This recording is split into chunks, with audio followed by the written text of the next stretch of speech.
কল্পনা করলেন, মনে মনে শুধু নিয়ত করলেন। ধরেন বাবা 2 কিলোমিটার দূর থেকে নিয়ত করে দুইটা পা দিয়া সামনের দিকে হাঁটতে হাঁটতে মাহফিলের দিকে চলে আসলেন। দুইটা পা বাড়াইয়া যদি আপনি মাহফিলের দিকে আসতে শুরু করেন, জিন্দেগির ভিতরে দুইটা বরকত মিলে গেল, জিন্দেগির ভিতরে দুইটা ফজিলত হয়ে গেল। এই ইমানদার মুসলমান যুবক রে, কেমনে বুঝাবো, কোন ভাষা দিয়ে বুঝাবো? সামনে উঠু ধারানো আছে, আজকে হয়তো আমার আপনার ভুল হয়ে গেছি, আগামীকাল কি অথবা রমজান পর্যন্ত যদি কোনো প্রোগ্রামে আপনারা অংশগ্রহণ করেন, প্রোগ্রাম থেকে আপনার বাড়ি পর্যন্ত 1 কিলোমিটার রাস্তা আছে, সামনে অটো দাঁড়ানো আছে, সামনে সিএনজি দাঁড়ানো আছে, বাড়ির ভিতরে মোটরসাইকেল আছে, পকেটে টাকা আছে, তারপরে অটো রিস্কার ভিতরে উঠবেন না, সিএনজির সিটে বসবেন না, যতটা কদম মাহফিল পর্যন্ত দিবেন, প্রত্যেকটা কদমে কদমের যুবক নেক কাজ করার নিয়ত করে ঘর থেকে বাহির হয়ে যাইবা। আমি আর তুমি ভাবতেছি সময় বুঝি চলে যায়। আল্লাহর ইজ্জতের কসম করে বলি, বান্দা নেক কাজ করার জন্য একটা কদম বাড়াবে, ফেরেশতারা একটি করে অপরাধ কেটে দিয়ে ওই বান্দার আমলনামার ভিতরে 10টা কইরা নেক দিয়া ভরপুর করে দেন। চিৎকার দিয়া বলেন না সুবহানাল্লাহ। কিরামান কাতিবিনা ইয়ালামুনা মা তাফআলুন। আল্লাহ রাব্বুল আলামিন প্রত্যেকটা বান্দার কাছে 2 জন পাহারাদার দিয়ে রাখছেন। এই যুবক ভাই, আল্লাহর ইজ্জতের কসম করে বলি, চা হুস্টেলে দাঁড়াইয়া ওয়াজ শুনলেন, ফায়দা নাও হতে পারে, গরির ভিতরে বৈশা ওয়াজ মাহফিল শুনলে, এখানে আসলে যে পরিমাণ ফায়দা, ঘরের ভিতরে বসে বসে শুনলে সেই ফায়দা থেকে তুমি বঞ্চিত হয়ে যাইবা। চার দোকানে আড্ডা দিতে কথাগুলো শুনবা, এই শোনা আল্লাহর দরবারে কবুল হবে না।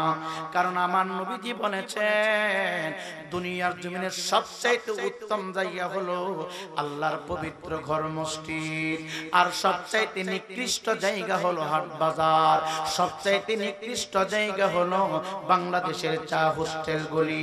পৃথিবীর জমিনে যত জায়গায় চা হোস্টেল দেখবেন বাবা, 24 ঘন্টার ভিতরে 16 ঘন্টা টেলিভিশন চালাইয়া রাখে। দোকানদার চিন্তা করে কোন ফিল্মটা চালাইলে, কোন চ্যানেলটা চালাইয়া রাখলে পাবলিক আমার সামনে বসবে। পাবলিক এখন চা খাইতে দোকানে যায় না, পাবলিক যায় এমুক দোকানে গেলে ভালো ভালো ড্যান্স দেখা যায়, এমুক দোকানে গেলে অর্ধ উলঙ্গ নারীদের চেহারা দেখা যায়। একটা না, দুইটা না, 4-5টা চা টানে আর সময় নষ্ট করে। এই জন্য বাবা, চা হোস্টেলের মাহফিলের সাথে এক করবে না, রাস্তার মাহফিলে এক হতে পারে না। মাহফিলে তুমি কদম বাড়ায়া দিলা, আমি বলি না বান্দা, তুমি যতটা কদম বাড়ায়া দিবা, ডান কান্দের ফেরেশতা 10টা করে নেক তোমার আমলনামার ভিতরে ঢুকায় দিল, বাম কান্দের ফেরেশতা আমলনামা থেকে একটি করে অপরাধ কেটে দিয়ে দিল। এই হলো নাম্বার 1 ফজিলত। নাম্বার 2 ফজিলত হচ্ছে, ধরেন বীর পাশা থেকে অথবা একটু দূর থেকে আপনারা পা দিয়ে হাইটা হাইটা মাহফিলের দিকে কদম আপনি দিতে দিতে আসলেন, যে জমিনটার উপর দিয়ে হাঁটলেন রে বাবা, আল্লাহ একদিন ঘোষণা করবে, কুল্লু মান আলাইহা ফান।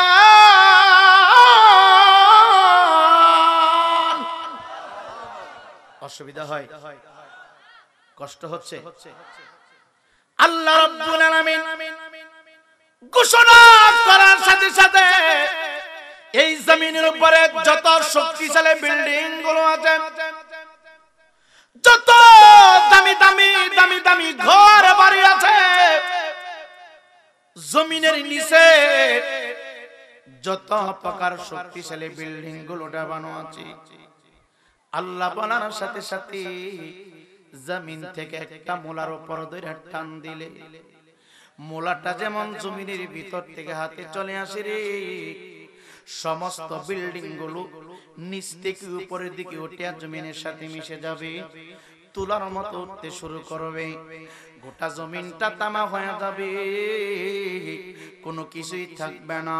ইমানদার মুসলমান বাবা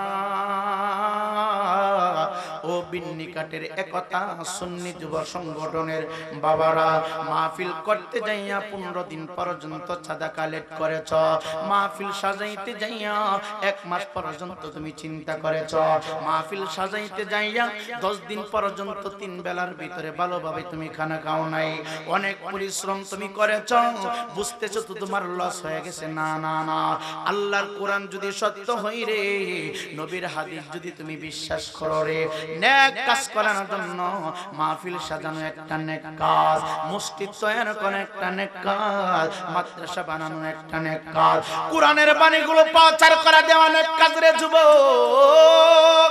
নেক কাজের মসজিদ সাজাইতে যাইয়া যতদিন তুমি পরিশ্রম করেছ রে যুবক, যতবার জমিনটার উপর দিয়ে কদম দিলা,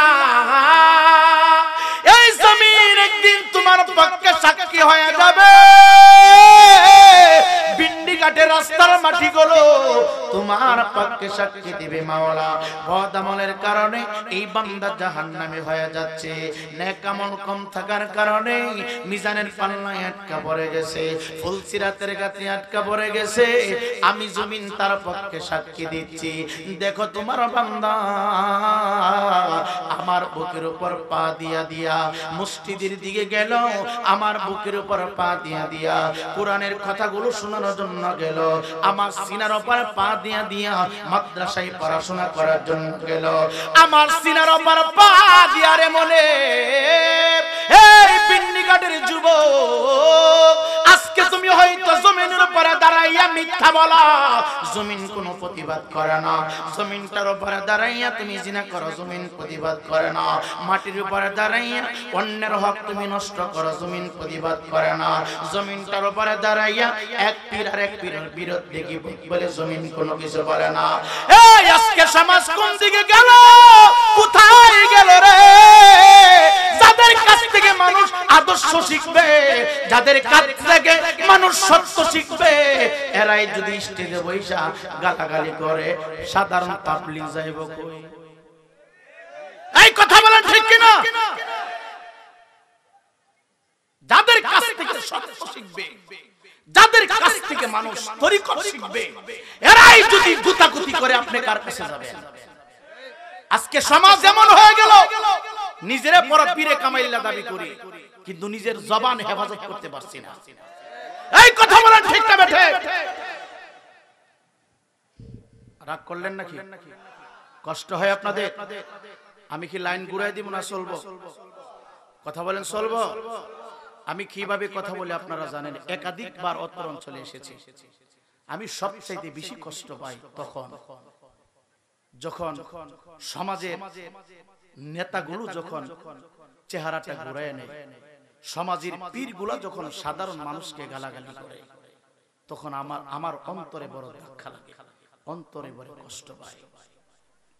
ভাই, আমরা মাদ্রাসায় পড়াশোনা করেছি, আমাদের কাছ থেকে আপনারা আদব শিখবেন, প্রেম শিখবেন, ভালোবাসা শিখবেন। আপনারা তো মাদ্রাসায় পড়েন নাই, কোনটা সহি, কোনটা জয়ীফ, কোনটা ঠিক, কোনটা বেঠিক, এগুলি তো আপনারা বুঝেন না, কথা বলেন না। আজকে সমাজের ভিতরে কিছু কিছু পীরের কারণে নিজেরে নিজে ফিরে কামাইল্লা দাবি করে, সে বেনসত সিগারেট টানে। আছে না নাই? আছে না নাই? এইগুলি বললেই আমি রাইফুরি ভালো না, কথা কোন আছে কিনা? আপনি জানিয়ে রাখবেন, পীর সাহেব যদি বেনসন টানে, মুরিদ গাঞ্জা ধরতে বেশি দিন লাগতো না। কি ধাক্কা লাগছে? মনে কষ্ট হইছে? পীরে কামেল অনেক বড় বিষয়। এখন তো জগতের ভিতরে যদি ফ্যামিলিতে একজন পীর সাহেব হই, তার হের 14 গোষ্ঠী পীর। কথা বল না। আমরারে বানাই লাগছে বোকা। আমরা কি? আমরা তো সাধারণ মানুষ, আমরারে যেমনে কো আমরা এমনি চলি। কথা বল না। দোষ আপনার না। এই ফিসাব যদি জান্নাতে যায় তো এই ফিসাবের 6 বছর আগে না 100 বছর আগে আপনারা জান্নাতে চলে যাবেন। আল্লাহ আমাদের সকলকে সহি বুঝ দান করুন। জোরে কোন আমিন আমিন আমিন, আর জোরে বলি আমিন। আল্লাহুম্মা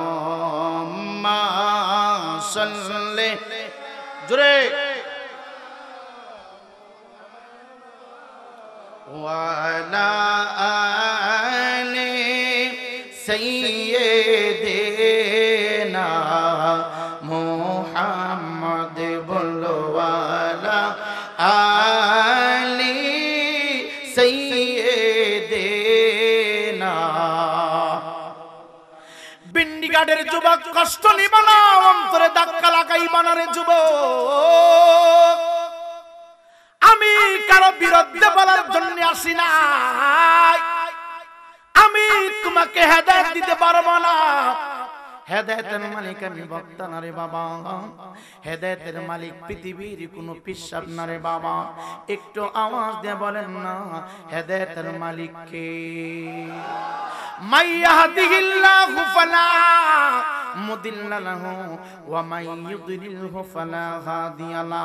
হেদায়েতের মালিক কোন পীর না রে, নবী রাসূলগণের হাতে আমার আল্লাহ হেদায়েত দান করেন নাই। একমাত্র হেদায়েতের চাবিকাঠি আমার আল্লাহর কাছে। মাইয়ুতির রাসূলা ফাকাদ রাশাদা ওয়া মাইয়াসিমা ফাকাদ গাওয়া। আল্লাহ এবং তার রাসূলকে যারা মেনে নিয়েছে ইহদিনাস সিরাতাল মুস্তাকিমের ভিতরে ঢুকে গেছে। ইমানদার মুসলমান বাবারে,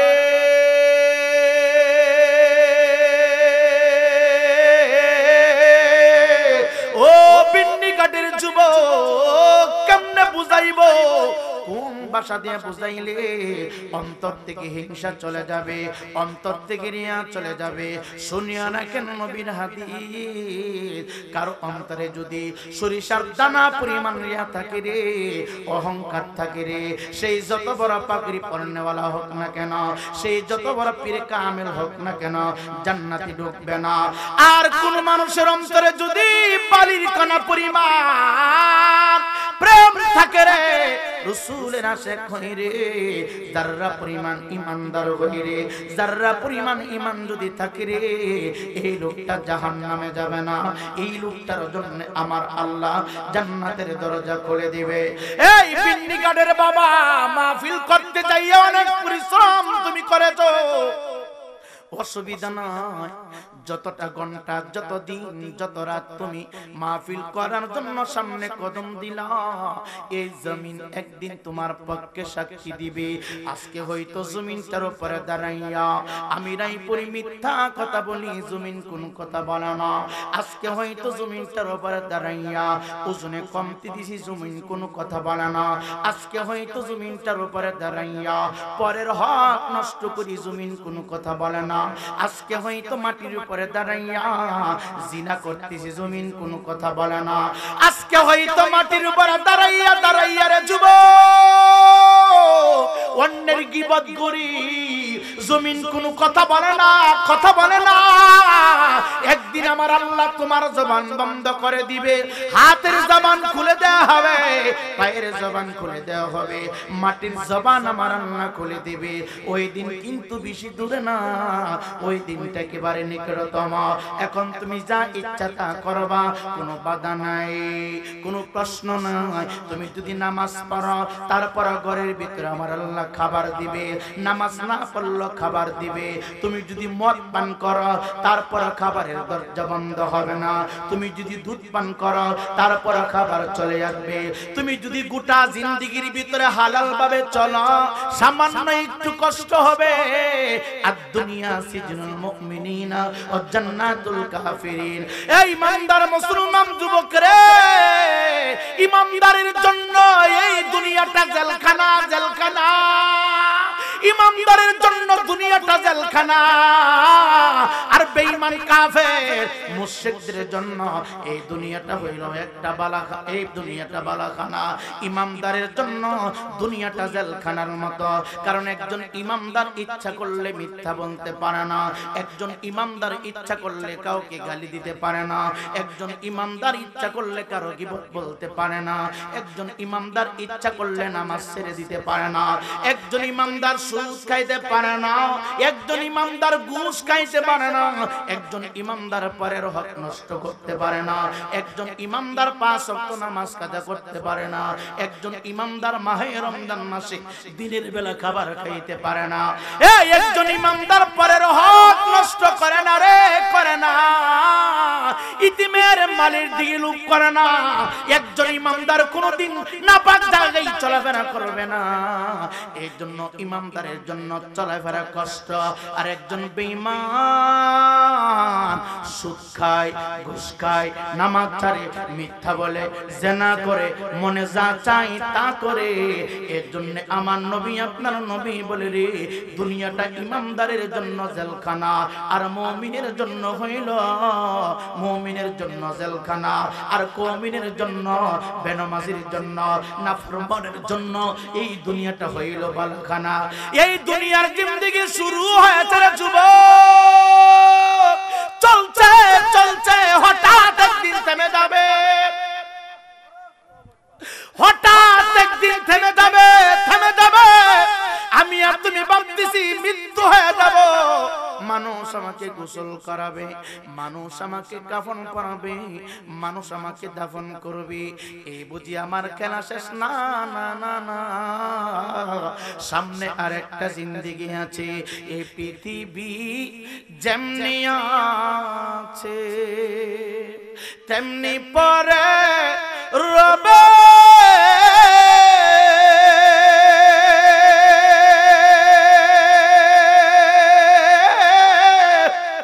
সুন্দর পৃথিবীর মায়া ছেড়ে দিতে হবে রে ভাই, ছেড়ে দিতে হবে।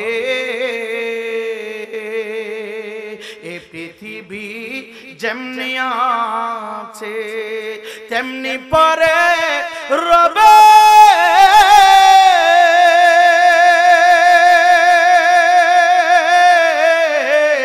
সুন্দর পৃথিবী একদিন ছেড়ে দিতে হবে ভাই, ছেড়ে দিতে হবে।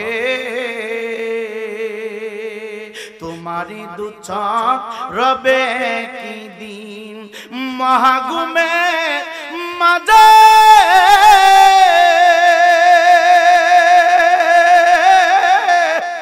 এক পলক দেখিয়া তোমায় বিদায় করে দিবে রে ভাই, বিদায় করে দিবে।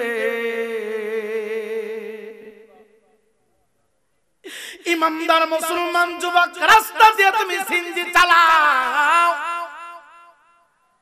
গ্যাস শেষ হয়ে গেলে আবার তুমি পাম্প থেকে নতুন করে গ্যাস ঢুকাইয়া সিনজি চালাইতে পারো। তুমি অটো রিক্সা চালাও, চার্জ শেষ হয়ে গেল, আবার চার্জ দিয়ে তুমি চালাইতে পারো বাবা। এ যুবক ভাই, রাস্তা দিয়ে তুমি মোটর সাইকেল চালাও, চাকা থেকে যদি হাওয়া বাহির হয়ে যায়, মোটর সাইকেল আর সামনে যাবে না, পুনরায় হাওয়া দিয়ে তুমি চালাইতে পারো। কিন্তু রে বাবা, তোমার আমার দেহের ভিতর থেকে যে দিন পান পাখিটা বাহির হয়ে যাবে, দেহের ভিতর থেকে রে বাবা পাখিটা যেদিন বাহির হয়ে যাবে, হাওয়া যেদিন বাহির হয়ে যাবে রে, আমি রায়পুরীকে একটা সেকেন্ডের জন্য আর কেউ বক্তা হিসাবে দাওয়াত দিবেন না। এই যুবক, তোমাকে আর ঘরে জায়গা দিবে না রে। যুবক ভাই, কখন চলে যাব, কোন দিন চলে যাব, কোন টাইমে চলে যাব, এটার কোন তো নির্ধারিত কোনো সীমানা নাই। এখন হতে পারে, আগামী কালকে হতে পারে, 3 দিন পরে হতে পারে রে, 3 সপ্তাহ পরে হতে পারে। এই মাহফিলটা 3 বছর চলমান। একটু ডান দিকে বাম দিকে তাকাইয়া দেখেন, আজ থেকে 3 বছর পূর্বে যে মানুষগুলো মাহফিলে অংশগ্রহণ করেছে, যে বাবারা মাহফিলে চাঁদা দিয়েছে, পরামর্শ দিয়েছে করার জন্য, সহযোগিতা করেছে, ডানে বামে তাকায় দেখেন অনেক মুরব্বী বিন্নিঘাটে নয়, অনেক মুরব্বী বীর পাশাতে নাই, অনেক মুরব্বী ইসলাম পড়ে নয়, এমন একটা জায়গার ভিতরে তারা লুকাইছে। গোটা পৃথিবী তন্ন তন্ন করে তুমি যদি তালাশ করো রে বাবা, তাদেরকে খুঁজা কোথাও পাওয়া যাইবে না। এমন একটা জায়গার ভিতরে তারা অবস্থান করেছে, যেই জায়গার ভিতরে চলে গেলে আর কোনদিন ফিরে বিন্নি কাটে আসে যায় না।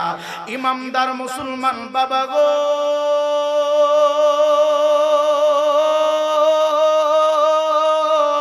আমি রায়পুরি চলে যাব, তোমরা চলে যাইবা। যারা মাহফিলে এসেছেন, আপনাদের সামনে যেমন মালাকুল মউত আজরাইল হাজির হয়ে যাবে, যারা আসতে পারে নাই তাদের সামনে হাজির হবে। এই দোকানপাটে, রাস্তাঘাটে, চা হোস্টেলে দাঁড়িয়ে যারা আছে রে, তাদেরকে মালাকুল মউত একদিন গ্রেফতার করবে। পৃথিবীতে কোনো জীবিত প্রাণী থাকবে না রে। আমার আল্লাহ সূরাতুল আল ইমরানের 185 নং আয়াতের ভিতরে বলে, কুল্লু নাফসিন যায়িকাতুল মাউত।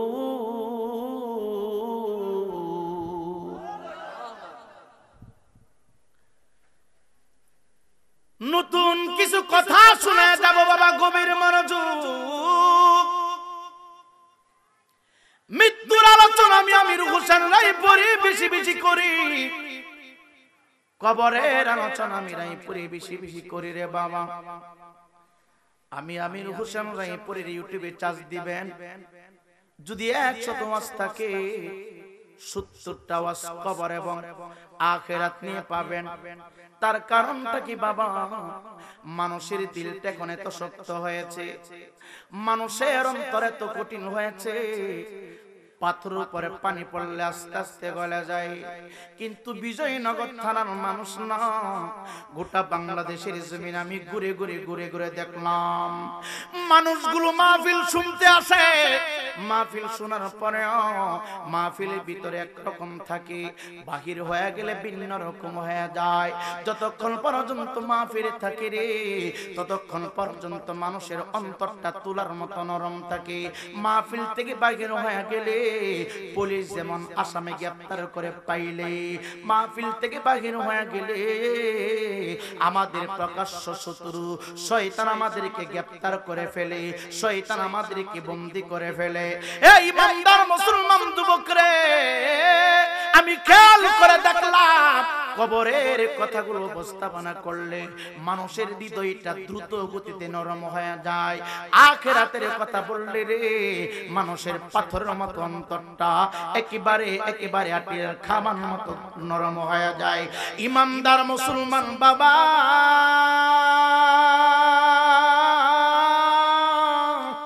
আলমে দুনিয়ার জিন্দেগি চলমান,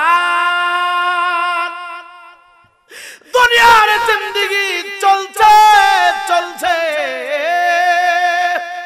পানির স্রোত চলে রে, পিছনের দিকে আর ব্যাক করে না রে বাবা। পাহাড় থেকে ঝর্ণার পানিগুলো নিচের দিকে নামে, আল্লাহর কসম করে বলি, ঝর্ণার পানি কোনোদিন উপরের দিকে ব্যাক করে না রে বাবা। তেমনি মানুষের জিন্দেগিটা এমন, মানুষের জিন্দেগিটা চলে যায়, আর ফিরে পাওয়া সম্ভব না রে বাবা, আর ফিরে তাকানো সম্ভব না। ইমানদার মুসলমান বাবা,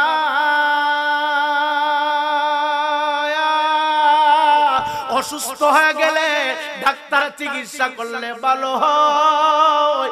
একটা ডাক্তারের কাছ থেকে লম্বা সময় পর্যন্ত পরামর্শ নিলেন। এখন যদি যাইয়া বলেন, ও ডাক্তার বাবা গো, 50 বছর কাতারে আপনার প্রেসক্রিপশন অনুযায়ী চললাম, আপনার পরামর্শ অনুযায়ী একবার ইন্ডিয়া পর্যন্ত গেলাম, আপনি যেখানে বলেছেন আমি সেখানে গিয়েছি। একটা আরজি, আমার মন বলে আমি বাঁচব না, আমার মন বলে আমি থাকবো না। এতদিন আমি লক্ষ লক্ষ টাকা আপনাকে দিয়েছি, আপনি যেইভাবে বলেছেন আমি সেইভাবে চলাফেরা করেছি। আমি আমার লাইফে যত টাকা ইনকাম করেছি সমস্ত টাকা পয়সা আপনার অ্যাকাউন্টে আপনার নামে আমি দলিল করে দিব। শর্ত একটা, মাত্র একটা দিনের হায়াত আপনি আমারে বাড়ায়া দেন। বাংলার ডাক্তার সাইরা ইন্ডিয়া চলে যান, ইন্ডিয়ার সমস্ত ডাক্তারের সামনে দাঁড়াইয়া চোখ থেকে পানিগুলো সাইরা সাইরা যদি বলেন আমি আপনাকে 10 কোটি টাকা দেব, প্রয়োজনে 1 ঘন্টা হায়াত আপনি বানিয়ে দিবেন। বাংলার ডাক্তার বলবেন না না আমি পারবো না, ইন্ডিয়ার ডাক্তার বলবে আমি পারবো না, মাদ্রাসের ডাক্তার বলবে আমি পারবো না। আমি তোমাকে সুস্থ থাকার জন্য লাইন ঘাট রাস্তা শিখিয়ে দিতে পারি, প্রেসক্রিপশন আমি দিয়ে দিতে পারি, কিন্তু আমি তোমাকে 1 ঘন্টা কেন রে, আমি কেন রে? গোটা পৃথিবীতে যত উন্নত মানের ডাক্তার আছে রে, চিকিৎসা বিজ্ঞান আছে রে, সবাই যদি একটা গ্লাসের ভিতরে ঢুকাইয়া গোটা হবিগঞ্জ জেলা বাবা ব্রাহ্মণবাড়িয়া জেলাটা যদি তার নামে অক্ষ করে দেন, 1 সেকেন্ড আপনাকে হায়াত বাড়িয়ে দিতে পারবে না।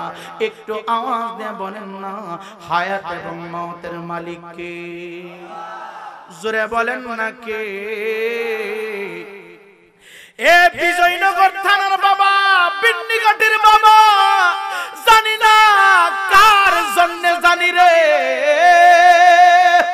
মাধবপুরের কোন মার্কেটের কোন দোকানে জিন্দেগির শেষ পাঞ্জাবের চাদরের কাপড়টা হাজির হয়ে গেছে। কার জন্য জানি রে, বিন্নিঘাটের কোন জঙ্গলের বাস লালের লাল হয়ে গেছে রে আব্বা, জানি না কোন কবরস্থানের মাটি কার জন্য জানি লাফালাফি শুরু করে দে, কার দিকে জানি বিন্নিঘাট যাবে মসজিদের কাঠ অপেক্ষামান অপেক্ষামান। কোন মায়ের সন্তানগুলি জানি রে ইতিম হয়ে যায়, কোন বাবার সন্তানগুলি জানি রে ইতিম হয়ে যায়। যুবক ছেলেরা দিনরাত পরিশ্রম করিয়া এই মাহফিলটা সাজিয়েছি। আমাদের যদিও কষ্ট হয়, সবচাইতে খুশি হলো মাইকের আওয়াজ যতদূর পর্যন্ত যাচ্ছে রে বাবা, জমিনটা নিচে যত কবরবাসী আছে প্রত্যেকটা কবরবাসী কবর থেকে উঠিয়া উঠিয়া মাহফিলের চতুর্পাশে ভিক্ষুকের মতো তারা দাঁড়িয়ে আছে রে আল্লাহ।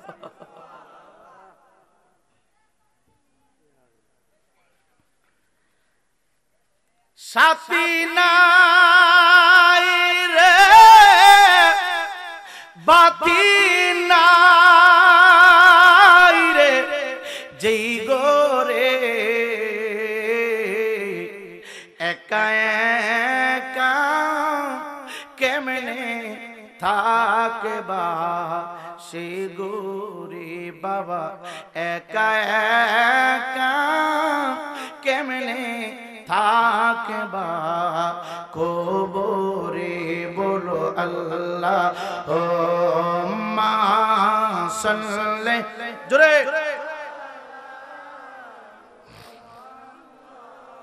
ওয়ালা আলি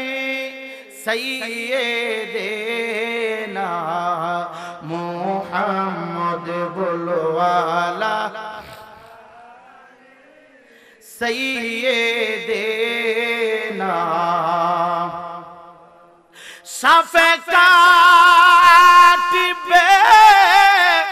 গুরু মারবে, হাই রে হাই আগুন গায়া দিবে কলিজায়। যুবক ভাই আমার, আল্লাহ কে যুবক, মৃত্যুর কথা অনেকবার শুনেছো, আমি রায়পুরি বলি শুই না দাও, আমার নবী আপনার নবী হায়াতুন নবী জিন্দা নবী উপরে যেই মাত্র আয়াতে কারিমা নাজিল হইল রে বাবা পুরা অংশ তাফসীর করা ব্যাখ্যা করার সময় হয়তো পাবো না সামান্য একটু সময় স্কার্ট ড্রাইভারও জানে সিনজির ড্রাইভার জানে প্রত্যেকটা মানুষ জানে রে বাবা মসজিদের ইমাম সাহেব জানে মুয়াজ্জিন জানে বক্তা জানে শ্রোতা জানে আল্লাহ বলে কুল্লু নাফসিন যায়কাতুল মাউত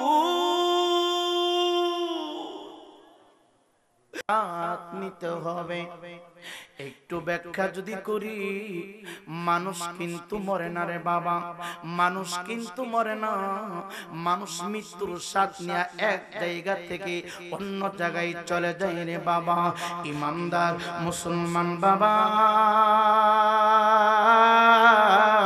পাগলামি কইরো না একটু ধৈর্য নিয়ে বসে যাও এই ইমানদার মুসলমান বাবা রে আজকে এই মাহফিলের পাশে জানি না কোন মায়ের আত্মা জানি ভিক্ষুকের মতো দাঁড়িয়ে আছে যে কোন বাবার আত্মা জানি ফকির মতো দাঁড়িয়ে আছে কোন দাদা দাদুর আত্মাটা জানি এই বিন্নিগা একতা সুন্নি যুব সংগঠনের মাহফিলের পাশে ফকির মতো দাঁড়িয়ে আছে আমরা হয়তো ঘড়ির দিকে বারবার তাকাবো আমরা হয়তো সময়টাকে হিসাব করব কিন্তু অত্র অঞ্চলের জমিনে নিচে যত কবরবাসী আছে আব্বা সমস্ত কবরবাসীরা কামতে শুরু করেছে আর মালিককে ডাক ডাকে মালিক এই মাহফিলটা যদি আর একটা দিনের ব্যবস্থা হতো আলোচনা যদি একটু লম্বা হতো গো মাহফিলের বরকত দিয়া আমরা কবরের আযাব থেকে একটু পরিত্রাণ পাইতাম কবরের আযাব থেকে একটু মুক্তি পাইতাম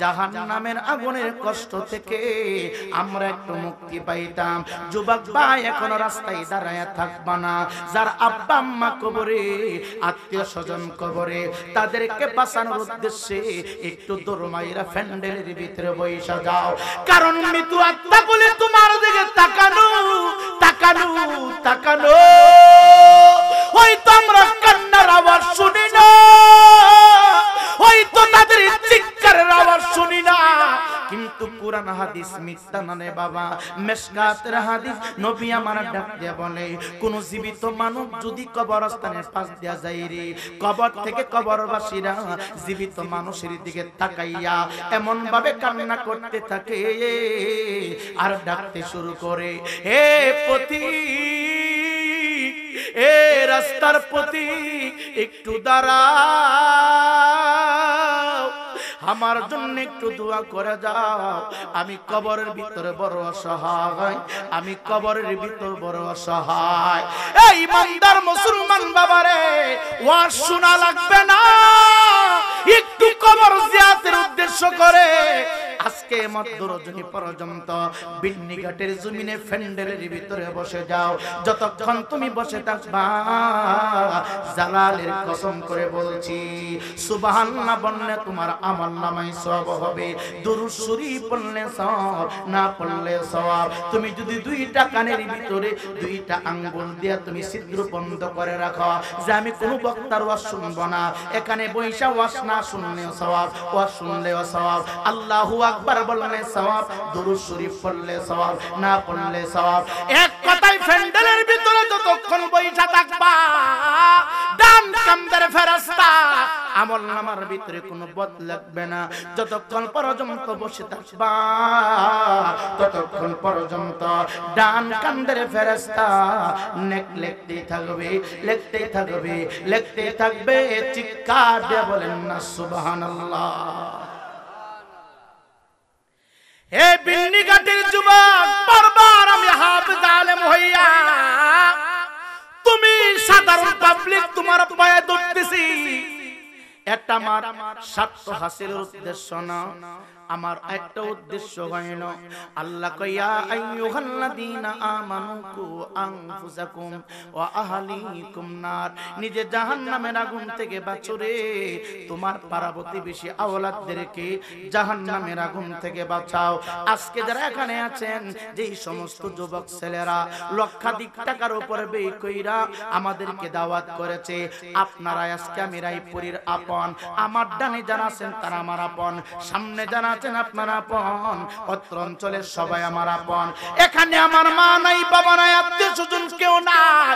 এই জন্য আপন ভাবিয়া বারবার দুইটা পায়ে হাত দিয়ে বলছি, আল্লাহ কই কু আনফুসাকুম ওয়া আহলিকুম নার, নিজে জাহান্নামের আগুন থেকে বাঁচো রে, আহলদেরকে বাঁচাও, পাড়া প্রতিবেশীদেরকে বাঁচাও। ইমানদার মুসলমান যুবক,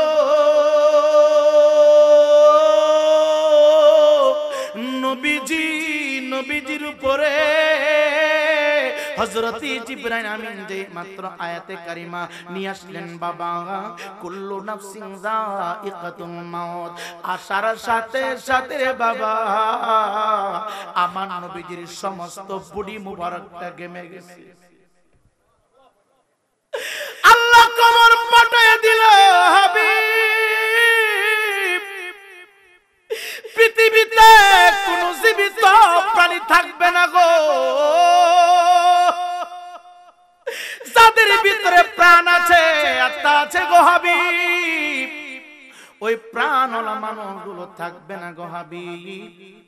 ও যুবক ভাই, আমার নবীজির দেহ মুবারকের ভিতরে আত্মা মুবারক আছে, আমার নবীজির সমস্ত শরীর মুবারকটা গেমে গেছে, আমার নবীজির সমস্ত শরীর মুবারকটা গেমে গেছে। আল্লাহ কয় হাবিব জানিয়ে দেন, জানিয়ে দেন পৃথিবীর জমিনে কোন জীবিত মানুষ থাকবে না গো, প্রত্যেকটা মানুষ মৃত্যুর স্বাদ নিতে হবে রে, মৃত্যুর স্বাদ নিতে হবে। আমি আমির হোসেন রায়পুরি মরণের স্বাদ নিব, আপনি মরণের স্বাদ নেবেন বাবা। মরণের স্বাদ আবার কেমন রে যুবক ভাই, এক এক প্রকারের খাবারের স্বাদ এক এক রকম, এক এক আইটেমের খাবারের ভিতরে এক এক রকম স্বাদ।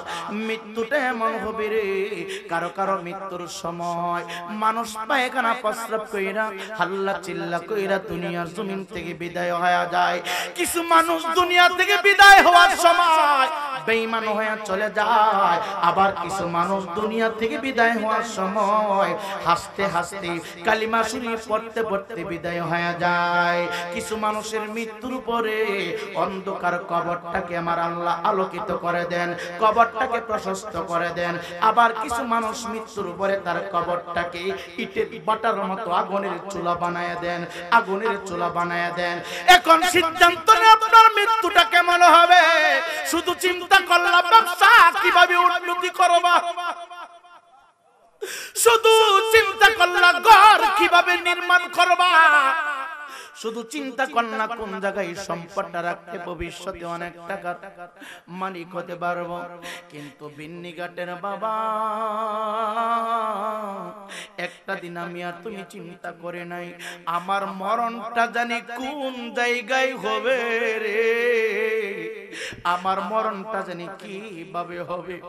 মরণের সময় আমি মন নিয়ে যাইতে পারবো না, মৃত্যুর সময় নবী আমারে দেখা দিবনি, মরণ জানি কোন দিন হবে রে, কোন টাইমে হবে রে। একটা দিনে চিন্তা আমি করলাম না, আমি রায়পুরে চিন্তা করি কোন পিসাবে তেল মারলে দাওয়াত বেশি পাওয়া যাইব, কোন মানুষের প্রশংসা করলে মাটা মা ঠিক থাকবো। কিন্তু চিন্তা করলাম না তেল যে মারলাম এই পিসাব হক না বেহক এই কথা ভাবি নাই। এই ইমানদার মুসলমান যুবক রে, আমি চিন্তা করি কোন কণ্ঠ দিয়া ওয়াজ করলে পাবলিক গুলো আমার জন্য পাগল পারা হয়ে যাবে। একটা দিন চিন্তা করলাম না বয়ানের ভিতরে যদি আমার মৃত্যু হয়ে যায়, আমার মৃত্যুটা আল্লাহ কবুল করে কিনা, আমার মৃত্যুটা নবীর তরিকায় হয় কিনা, আমার মরণটা কালমা পড়া অবস্থায় হয় কিনা। ইমানদার মুসলমান বাবারে,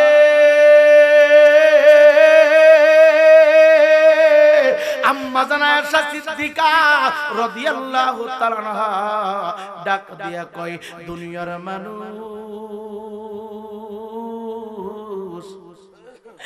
আমি নবীকে জিজ্ঞাসা করলাম, ইয়া রাসূলুল্লাহ মায়ার নবী গো আসমানের নিচে জমিনের উপরে কোন জীবিত প্রাণী কি থাকবে গো নবীজি? কোন মানুষ কি জীবিত থাকবে গো নবীজি? ইয়া রাসূলুল্লাহ, মায়ের নবী গো, আপনি শুধু বলেন আপনার প্রভুর কথা। আপনার প্রভু পাঠিয়েছে কুল্লু নাফসিন যায়িকাতুল মাউত,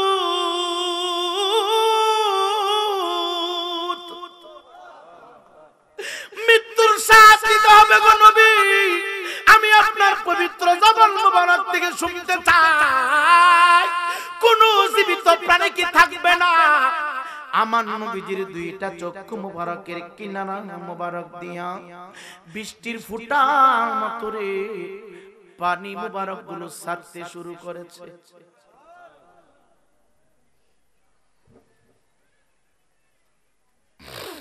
এ বিন্দি কাটের বাবা, নবীজির দুইটা চক্ষু মুবারকের কিনারা মুবারক দিয়া পানি মুবারক সেরে সেরে কাঁদতে শুরু করলেন। নবীজি কান্দে, আম্মা জান ডাক দেখো, ইয়া রাসূলুল্লাহ, ইয়া হাবিবাল্লাহ। প্রশ্ন করার সাথে সাথে আপনার চক্ষু মুবারক দিয়া পানি মুবারক ঝরছে গো নবীজি, কারণ কি? নবী আমার ডাক দেখায়া সারে আদম থেকে শুরু করে পয়গম্বর ঈসা আলাইহিস সালাতু ওয়াস সালাম পর্যন্ত না, কিয়ামত পর্যন্ত যারা বেরে কাউকে মালাকুল মউত আজরাইল রক্ষা করবে না, কাউকে ছাড় দিবে না, প্রত্যেকটা মানুষকে বন্দী করে নিয়ে যাবে। আমি নবীর সামনে পর্যন্ত মালাকুল মউত আজরাইল আলাইহিস সালাতু ওয়াস সালাম হাজির হবে। ইমানদার বাবা গো,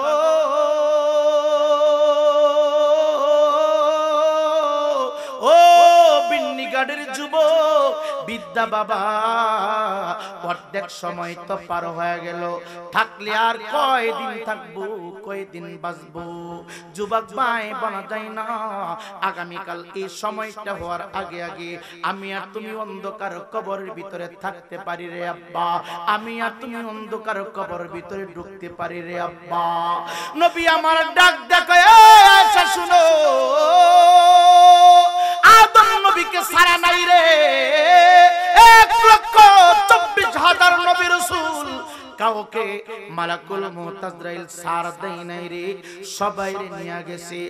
আমি নবীর সামনে পর্যন্ত মালাকুল মউত আজরাইল আলাইহিস সালাতু ওয়াস সালাম হাজির হবে, কিন্তু সকলের যাওয়াটা একরকম, আমি নবীর যাওয়াটা ভিন্ন রকম।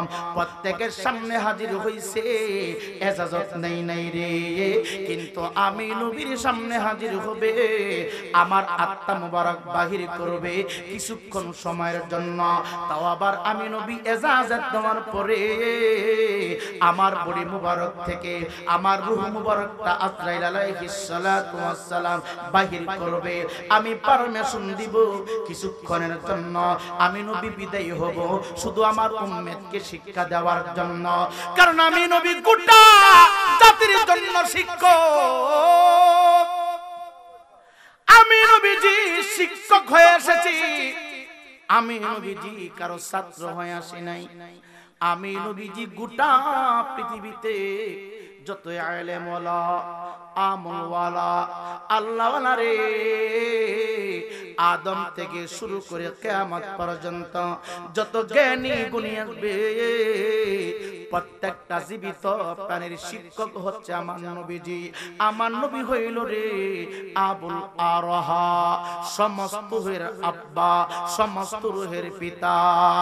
আম্মা জান ডাক দেখো, ও মায়ার নবী গো, আপনিও কি থাকবেন না? নবী আমার ডাক দিয়া কয়, আয়েশা রে, আমি নবী কিছুক্ষণের জন্য বিদায় হয়ে যাব, আমি নবীও থাকবো না, আমার আত্মাটা বাহির করবে, বাহির করিয়া আবার পুনরায় আমার বডি মুবারকের ভিতরে ফেরত দিয়ে দিবে। এই ইমানদার মুসলমান যুবক রে,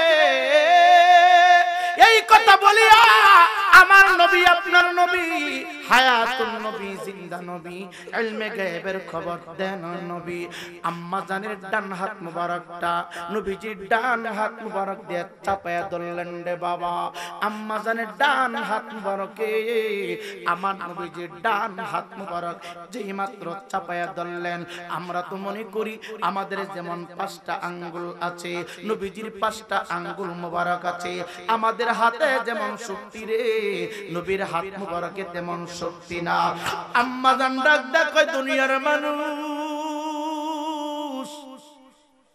অন্যদিন আমার হাত মুবারকে রাখলে আমি মনে মনে ভেবে নিতাম মনে হয় তুলা আমার হাতের উপরে রাখা হয়েছে আমার কোনো কষ্ট হতো না আমি কোনো আঘাত প্রাপ্ত হইতাম না আজকে আমার নবী আপনার নবী আমার হাত মুবারকে ধরল রে ধরার সাথে সাথে আমার ভিতরে এমন একটা অশান্তি শুরু হয়ে গেল নবী খেয়াল করে দেখলেন আম্মা জানের চেহারা মোবারক ঘেমে গেছে আম্মা জানের শরীর মোবারকটা ঘেমে গেছে চেহারা মোবারক জানি কেমন কেমন হয়ে গেছে রে আব্বা আমার নবী বুঝতে পারলেন আম্মা জানের কষ্ট হচ্ছে নবী আমার ডাক দিয়ে কয়েসা হাত মুবারকটা রাখার আগে চেহারা একরকম ছিল হাত মুবারক রাখার পরে চেহারাটা অন্যরকম হয়ে গেল কারণ কি বিষয়টা কি আম্মা জান ডাক ডাক পৃথিবীর মানুষ আমি জানতে চাইলাম মৃত্যুর স্বাদ কেমন হবে রে মৃত্যুর যন্ত্রণা কেমন হবে রে মৃত্যুর কষ্ট কেমন হবে রে আমি জানতে চাইছিলাম আমার হাত মুবারক নবীর হাত মুবারকটা রেখেছে এই পিন্ডিকাটের বাবা মাধবপুরের বাবা রে পাগলামি করিস না দে পা 2 টাকা দে আম্মা জান ডাক ডাক পৃথিবীর মানুষ জানতে চাইলাম আমার নবীর হাত মুবারক আমার হাতের উপরে রাখার সাথে সাথে আমার মনে হচ্ছে 7 আসমান 7টা জমিন আমি আয়েশার হাত মুবারকে নবী চাপায়া দিছে এ যুবক ভাই রে যুবক ভাই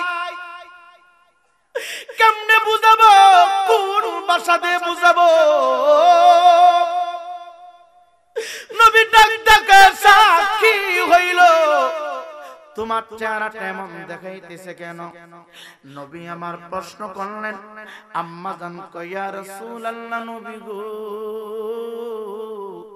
শত শতবার না কোটি কোটি বার আপনার হাত মুবারক দিয়া আমি আয়েশার হাত মুবারকে আপনি ধরেছেন এমন তো মনে হয় না এত কষ্ট তো আমি পাই নাই আজকে যেইভাবে আমার চাপায় ধরছেন আমার মন বলছে আল্লাহর 7টা আসমান 7টা জমিন উঠাইয়া আমি আয়েশার হাতের উপরে চাপায়া দিছেন এখন আমার নবী ডাক ডাক আয়েশা কষ্ট কেমন হইছে ইয়া রাসূলুল্লাহ আমার এমন কষ্ট লাগছে গো 7টা আসমান হাতের উপরে ভেঙে পড়লে জমিনটা উঠায় দিলে যেমন কষ্ট হবে আমার মনের ভিতরে এমন একটা অনুভব হয়েছে তার চাইতে আমি বেশি কষ্ট পেয়েছি নবী আবার ডাক ডাক আয়েশা মালাকুল মউত আজরাইল আমার উম্মতের বডি থেকে আত্মাটা আজরাইল বাহির করলে তুমি যেমন কষ্ট পাইছো তার চাইতে বেশি কষ্ট পাইব আত্মাটা যখন দেহ থেকে বাহির করবে চিৎকার দেখি আল্লাহু আকবার বলা যাবে না একটু আওয়াজ দিয়ে বলেন না ইয়া রাসূলুল্লাহ এ যুবক ভাই এই মৃত্যুর যন্ত্রণা আমাদের প্রত্যেকটা মানুষের সামনে আছে রে বাবা মৃত্যুর কষ্ট আমাদের প্রত্যেকটা মানুষের সামনে চলমান বাবা যারা চলে গেছে যদি কবর থেকে উঠাইয়া দেখানো যাইতো কেমন কষ্ট তারা করতেছে মানুষগুলো পরিপূর্ণ হয়ে যাইত মানুষের অন্তরটা তুলার মতো নরম হয়ে যাইত এই জন্য অনুরোধ কইরা দেয়া যায় পাগলামি কইরো না আখিরাতের শান্তির জন্য বেশি বেশি করে নেক আমল করো, ভালো আমল করো রে, ভালো আমলের ভিতরে ঢুকে যাও, নেক আমলের ভিতরে ঢুকে যাও। নবী আমার পরের দিন সকাল বেলা এ যুবক ভাই দ্বিতীয়বার প্রশ্ন করলেন, ইয়া রাসূলুল্লাহ ইয়া হাবিবাল্লাহ মায়ের নবী, আমি একটু বুঝতে পারলাম। এবার আমার নবী কি করলেন জানেননি? আম্মাদান আয়েশা সিদ্দিকা রাদিয়াল্লাহু তাআলা আনহাকে নিয়া একটা খেজুর বাগানের ভিতরে ঢুকে গেলেন। খেজুর বাগানের ভিতরে ঢুকিয়া আমার নবী, আপনার নবী, হায়াতুন নবী, জিন্দা নবী, শক্ত একটা লোহার পেরাক খেজুর গাছের ভিতরে ডাবায়া দিলেন। হাতুড়ি লাগলো না, শক্ত কোনো পাথর লাগলো না, শক্ত কোনো বস্তু লাগলো না। নবী ইশারা করার সাথে সাথে গাছের ভিতরে ঢুকে গেছে রে বাবা। যেই মাত্র গাছের ভিতরে ঢুকে গেল, এবার আমার নবী ডাক ডাক আয়েশা, তুমি আমারে প্রশ্ন করেছ কুল্লু নাফসিন যায়িকাতুল মাউত, মৃত্যুর স্বাদ কেমন হবে, যন্ত্রণা কেমন হবে, কষ্ট কেমন হবে, আমি তোমারে বুঝাইতে চাই প্র্যাকটিক্যালি। যুবক বাইরে লোহার পেরাকটা ভিতরে ঢুকাইয়া এবার নবী আমার ডাক ডাক আয়েশা, দেখো লোহার পেরাকটা গাছের ভিতর থেকে তুমি হাত দিয়া টান দিয়া বাহির করতে পারো কিনা। আম্মা জান ডাক ডাক, আমি নবীরে প্রশ্ন করলাম, লোহার একটা পেরাক ভিতরে ঢুকাইয়া আমারে বলল হাত দিয়া টান দিয়ে বাহির করার জন্য। আমি হাতটা লাগাই না, আমার মনের ভিতরে এমন একটা অনুভব সৃষ্টি হইল।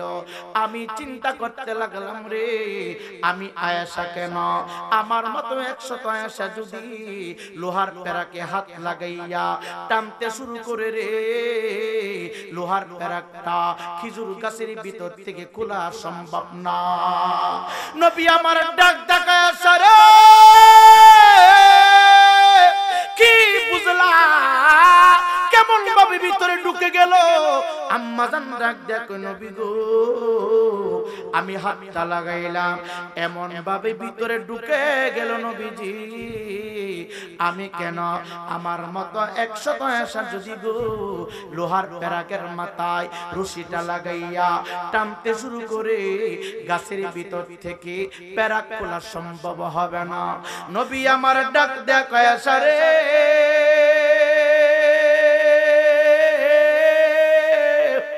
গাছের ভিতরে লোহার পেরাক যেইভাবে শক্ত করে লেগে গেল, 100 মানুষ টান দিলে যেমন খুলবে না, খুলতে যেমন কষ্ট হবে রে, তার চাইতে বেশি কষ্ট হবে রে আজরাইল যখন আমার কোন উম্মতের দেহ থেকে আত্মাটা বাহির করবে, চিৎকার দিয়ে কি আল্লাহু আকবার বলা যাবে না? এ যুবক ভাই, মৃত্যুর কষ্ট তুমি যদি বাঁচতে চাও, আজকের মাহফিলে বইসা তুমি ওয়াদা করো আর কোনদিন মিথ্যা বলবা না, নেক আমল থেকে তুমি দূরে থাকবা না, অন্যের গীবত তুমি বলবা না, 5 ওয়াক্ত নামাজ তুমি কাজা করবা না। যুবক ভাইরে, আজানটা যখন শুরু হয়ে যাবে, দৌড়ায় তুমি মসজিদের দিকে রওনা হইবা। মনে মনে সিদ্ধান্ত নাও, আজ থেকে কোনদিন বদ আমল করবা না। কেন আল্লাহ বলেন, ইন্নাল্লাযীনা আমানু ওয়া আমিলুস সালিহাতি উলাইকা হুম খায়রুল বারিয়া। চিৎকার দিয়ে বলেন আল্লাহু আকবার। আপনাদের অসুবিধা হচ্ছে? আল্লাহ বলে, ইন্নাল্লাযীনা আমানু, নিশ্চয়ই যারা ঈমান এনেছো, ওয়া আমিলুস সালিহাতি উলাইকা হুম খায়রুল বারিয়া। ঈমান আনার পরে রে নেক আমল যারা করেছ, আমলে সালেহ যারা করেছ, বেশি বেশি করে নেক কাজ যারা করেছ, আমার আল্লাহ রাব্বুল আলামিন ওই মানুষগুলোকে দামি মানুষ বলেছেন। ঈমানটা নিয়ে তুমি যদি মৃত্যু পর্যন্ত বসতে পারো, নবী আমার ডাক দে বলে রে, একটা শিশু বাচ্চা মায়ের স্তনে দুধ পান করতে করতে যেমন ভাবে ঘুমায়া যায়, আজরাইল আলাইহিস সালাতু ওয়াস সালাম তেমন ভাবে তার আত্মাটা বাহির করবে। শিশু বাচ্চারা যেমন দুধ টানতে টানতে ঘুমাইলে কষ্ট হয় না, আটার খামিরার ভিতর থেকে একটা চুল টান দিয়ে বাহির করলে যেমন কষ্ট হয় না, লোকটা যদি ইমানদার হয় রে, আমি নবীর আশিক যদি হয় রে, আমি নবীর গোলাম যদি হই রে, এমন ভাবে তার আত্মাটা বাহির করবে, তার কোনো কষ্ট হবে না, উনি কোনো কষ্ট অনুভব করবে না। এই জন্য দুইটা পায়ে ধইরা বইলা যায়, কে কোন পীরের কাছে মুরিদ হইছ, কে কোন দরবারে যাও, আমি তোমারে প্রশ্ন করব না, জিজ্ঞাসা করব না, শুধু বিন্নিকার একদা সুন্নি যুব সংগঠনের প্রোগ্রামে জান্নাতের বাগানে বৈশা মনের আদালতে তুমি মামলাটা করো, রাইটা আদালত থেকে চলে আসবে, তুমি নামাজ পড়ো কিনা, তুমি রমজানের জন্য প্রস্তুতি গ্রহণ করতেছো কিনা। আমার আল্লাহ কইয়া আইয়ুহাল্লাযীনা আমানু কুতিবা আলাইকুমুস সিয়াম কামা কুতিবা আলাল্লাযীনা মিন ক্বাবলিকুম লাআল্লাকুম তাত্তাকুন। এই যুবক ভাই রে, হুজুর গাউসে পাকের জীবনী শুধু শুনলে চলবে না। গাউসে পাকের বাবা একটা বাসমান ফল খাইয়া 12টা বছর গোলামি করেছে, কিন্তু তোমার আমার জিন্দেগির ভিতরে 50 বছর ভিতরে কত জনের হক মাইরা খাইছি, কত ওজনে কম দিছি, কত মিয়ার গাছের ফল খাইলাম, একটা দিন চিন্তা করলাম না। খাজা গরিবের নামাজের জিন্দেগি শুধু শুনলে চলবে না রে, আমার খাজা গরিবের নামাজের মা ওয়াক্তের নামাজ দূরের কথা, তাহাজ্জুদের নামাজ কাজা করে নাই রে। এই যুবক ভাই রে, বাংলার সম্রাট বাবা শাহজালাল রহমাতুল্লাহি আলাইহির কথা শুধু শুনলে চলবে না রে। বাবা শাহজালাল সুরমা নদী, বারক নদী যাই নামাজ দিয়া পার হইছে, যাই নামাজ যার বগলের নিচে থাকে রে, তাহলে বোঝা যায় এই লোকটা নামাজ কাজা করে নাই রে। এই সৈয়দ নাসিরউদ্দিন শিফা সালার বংশের মানুষ শুধু দাবি করলে চলবে না রে। সৈয়দ নাসিরউদ্দিন শিফা সালা বাবা পূর্ব পশ্চিম মাজার বানাইয়া ঘুমাইতেছে, এই কথা বললে চলবে না রে। সৈয়দ নাসিরউদ্দিন শিফা সালা বাবার জিন্দেগিটা যদি তালাশ করেন রে বাবা, ওয়াক্তে নামাজ দূরের কথা, আওয়াবিন কোনোদিন কাজা করে নাই, চাস্ত কোনোদিন কাজা করে নাই, এরশাদ কোনোদিন কাজা করে নাই। এই সৈয়দ নাসিরউদ্দিন শিফা সালা বাবারে জিন্দেগির ভিতরে কোনোদিন আসরের নামাজের সুন্নাত কাজা করে নাই রে। আজকে বাংলাদেশের ভিতরে যাইয়া দেখেন সৈয়দ নাসিরউদ্দিন শিফা সালা বাবার দরবারে কত বন্ড আর বাটপারের দলেরা 3 দিন বিধি উরুস মুবারক করছে, 3 দিনের ভিতরে হাজার হাজার মহিলা এসে গান গাইছে, কথা কোন ঠিক কি না? হাজার হাজার মহিলারা পালার থেকে ছাইজা এই সৈয়দ নাসিরউদ্দিন শিফা সালা বাবার মাজারের পাশে গান গাইছে। তুই আবার দাবি করস তুই তার আওলাদ, তাহলে এই সৈয়দ নাসিরউদ্দিন শিফা সালা বাবার কবরস্থানের পাশে, তোর বাবার কবরস্থানের পাশে মোবাইল ফোন থেকে গান বাজাইলে তোর বিবিকে বাধা দেয়, তোর বিবিকে নাড়া দেয়। আর যিনি আল্লাহর ওলি নিজ ক্ষমতায় কবরটাকে পূর্ব পশ্চিম করেছে, 3 দিন পর্যন্ত উরুস হয়েছে, 3 দিনের ভিতরে শত শত না হাজার হাজার নারীরা পালার থেকে সেজে স্টেজে গান গেয়েছে। তোমার কোনো কথা নাই, বন্ধ করার চেষ্টা নাই। আমি বলবো তুমি তার আওলাদ না, কথা বলেন ঠিক না বেঠিক? কথার ভিতরে যুক্তি আছে কিনা? রাগ করেন নাকি আপনারা? কষ্ট পাইতেছেন? আপনার বাবার কবরস্থানের পাশে কেউ যদি গান বাজায় আপনার মনটা খারাপ লাগবে না? আপনারা কি রাগ করতেছেন? অশেষ করে দিব? আহা ফাবলি আল্লাহ সারালাই কেমন যে রুচি আছে বুঝালাইছি। সকলে কুজিগিরি করেন লা ইলাহা জোরে লা ইলাহা বলো লা ইলাহা ও লা ইলাহা হাসবি রব্বি জাল্লাল্লাহ মা ফি কলবি বলো নূর মুহাম্মদ সাল্লাল্লাহু লা ইলাহা জোরে নূর মুহাম্মদ সাল্লাল্লাহু লা ইলাহা লা ইলাহা ইল্লাল্লাহ মুহাম্মাদুর রাসূলুল্লাহ সাল্লাল্লাহু তাআলা আলাইহি ওয়াসাল্লাম। চিৎকার দিয়ে বলেন আল্লাহু আকবার।